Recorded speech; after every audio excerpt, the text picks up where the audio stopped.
ndizoona pano ndi chizolowezi munthu akachena amafunanso mmutu muchene, ndipo kuno kwathu kwa Africa timagwiritsa ntchito mawigi ndi mawivi. Koma kodi munayamba mwapanga kafukufuku kuti tsitsi lowonjezera limene limapangidwa bwanji? Komanso limachokera kuti? Nanga ndi zoyipa zanji zomwe zili mu tsitsi limeneli? Khalani pompo pomwe mukuyembekezera kumva zambiri.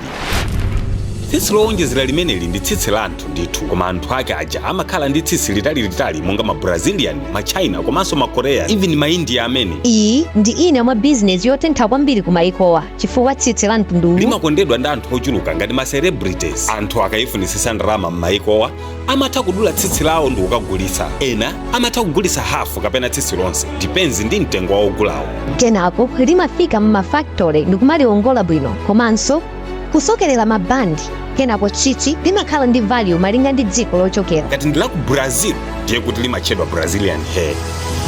Ngati ndi la ku Turkey ndiye kuti ndi Turkish hair. Ngati lili la ku India ndiye kuti ndi Indian hair. Akagula amayika m'madizaini osiyanasiyana tsitsili, kenako limatsukidwa, kuwumisidwa, kenako ndi kukapanga malonda nalo ku Africa komanso ku America komwe tsitsili limapondedwa. Monga ndanenera kale kuti maiko omwe amapanga tsitsili anthu amapanga malonda ndi tsitsi pokagulitsa, choncho tsitsi m'maiko si chinthu chapafupi kungolipeza. Amafactory amayesesa kupeza tsitsi mu njira zambiri. Amatha even kupita m'mamochari momwe muli mitengo yosametedwa.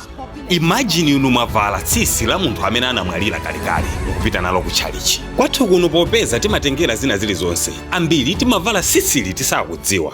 Choncho cholinga cha video iyi sikukuletsani kuvala tsitsili, koma kungokudziwitsani kochokera tsitsili, ndipo kwinapo chisankho ndi chanu. Komano m'maganizo anga sindikuganiza kuti kuvala chinthu choti wina wachidula pa thupi lake monga tsitsi ndi zikadabo, especially za anthu oti anatisiya zili ndi kumusangalatsa Mulungu yemwe anatilenga ndi kusiya china chilichonse m'chimake mwake. Ugaweni uthengawo.